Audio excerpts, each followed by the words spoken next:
Welcome to Everyday Linux User. In today's video I will show you how to create a dual boot Windows 11 and Linux Mint with a difference.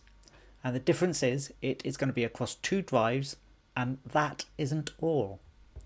There's going to be a dedicated boot partition for Linux Mint on the second drive. Why? Well, this gives you the ultimate flexibility. If you know you are going to use Windows most of the time, you leave your EFI boot settings alone and let Windows remain as the default boot option. And when you want to boot into Linux Mint, you simply press the EFI boot key and choose Linux Mint at that point. This also means you can have Linux installed to an external SSD and plug it in and boot into it only when you need to. If you decide later on that you want Linux to be available as an option every time you boot, but still have a Windows boot option, you can change your EFI boot menu to point to Linux Mint, and it will provide a grub menu with options to boot into your operating system of choice. So let's get started. Needless to say, you will need a computer with Windows 11 and a second drive. The second drive can be internal or external. You will also need a blank USB drive or a USB drive with data you don't need anymore, as it will be wiped. To start off with, within Windows, open a web browser. I am using Chrome. And go to linuxmint.com and click on the download link. There are multiple versions available and it doesn't matter which one you choose. The instructions are the same. To keep it simple, I am using the flagship Cinnamon version. Click on the download link and scroll down until you find the mirror that is closest to your location and click on the link. Whilst that is downloading, we can prepare the USB drive, and for today's tutorial we will use Ventoy. In another browser tab, go to ventoy.net. Click on Downloads and then click on the Windows zip file. This will take you to SourceForge. Click on the green download button. Now it will take a few seconds to start the download process, but eventually it will download and you can check the status as shown here. When the download of Ventoy has finished, insert your USB drive and open Windows Explorer. Go to your Downloads folder and double click on the zip file and extract the files as shown here.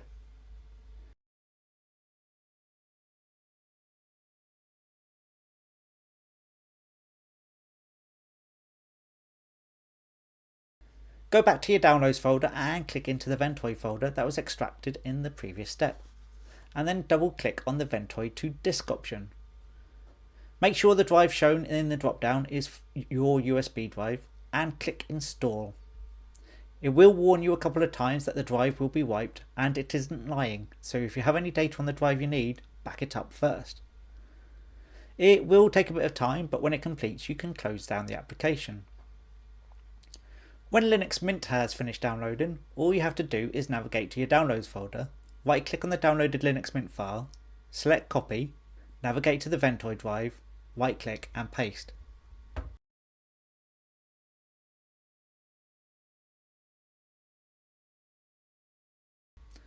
Okay, so now we have a bootable USB drive. Restart your computer and press the relevant function key to bring up the boot menu. Now this differs for each manufacturer, so search Google or ask ChatGPT or Gemini and ask for the boot key for your make and model of computer. When the list of boot devices is displayed, navigate to your USB drive and press return. Ventoy should load and you can click on Linux Mint and then boot into normal mode. At the next menu, choose the top option to boot into a live version of Linux Mint. Now before we start the install, we are going to prepare the drive that Linux Mint will be installed onto. All data will be wiped on this drive, so back it up first. Click on the menu and search for gparted and click on the icon when it appears. Choose the drive Linux Mint will go onto in the top right corner, so this is your second spare drive. You can see I have a completely unallocated drive. If you don't have this and you've still got data on the drive but you're happy to lose it, then you will need to delete all partitions first. You can do this by right clicking on each partition and selecting delete, and then press the tick to complete the task.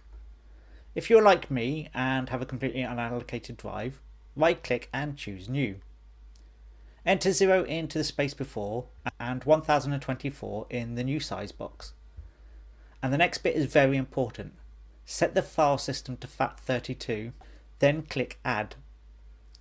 Now click on the tick at the top and select Apply when the message appears. Select the new partition that has been created and right click again and choose Manage Flags. Place a tick in the boot and make sure ESP is also ticked. This is very important because this will enable the drive to boot. Now you can close this dialog window and you can also close gparted. Now it's finally time to install Linux Mint. So double click on the icon in the top left corner. When the installer appears, choose your installation language and click Continue. Choose your keyboard layout from the list and click Continue again. Tick the box for installing multimedia codecs and click Continue. Now for the really important bit, at the installation type screen, choose something else and click Continue. When the list of drives appear, make sure the drop down at the bottom points to the partition you just created in gparted. In my case it was dev/SDA1. Don't let it just default to dev/SDA. Now find the remaining free space in the device list box, right click and choose Add. Change the mount point to a / and click OK. This is where Linux Mint is going to actually be installed. Finally click Install Now. A box will appear showing what will happen to your drive. If you are satisfied you haven't made a mistake, click Continue. That is the hard bit done. So now select your location on the map and click Continue. Finally, set up a user by entering your name and a name for your computer. Then enter and repeat the password you wish to use. Then click Continue.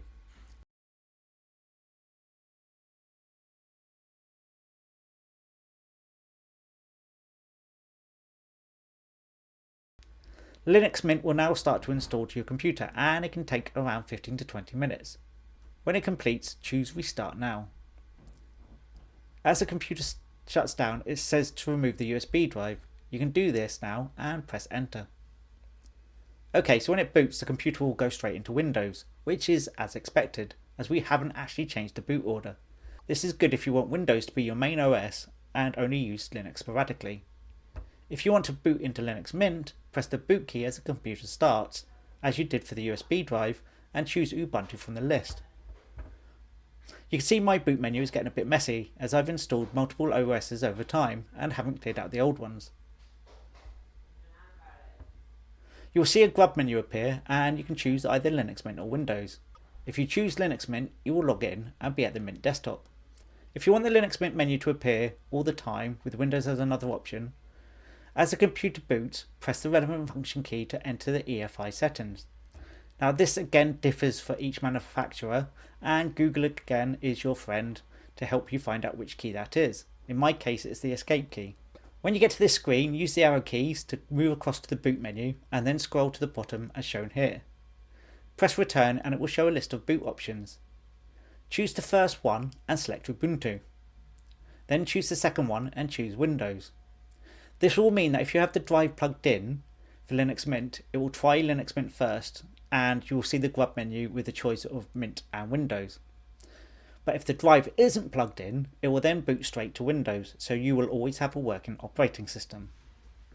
Now press the relevant function key to save your settings. You can see mine is saying F4. So I press F4 and then you'll see this option here that says save the configuration and exit, which is what you want to do. Now when the computer boots, it will show the grub menu straight away and you can boot into Mint or Windows, and they are both on separate drives. As you can see, I booted into Windows. And just to make sure, here is Linux Mint. And that is the end of the video. Hit the like and subscribe button and I will see you next time on Everyday Linux User.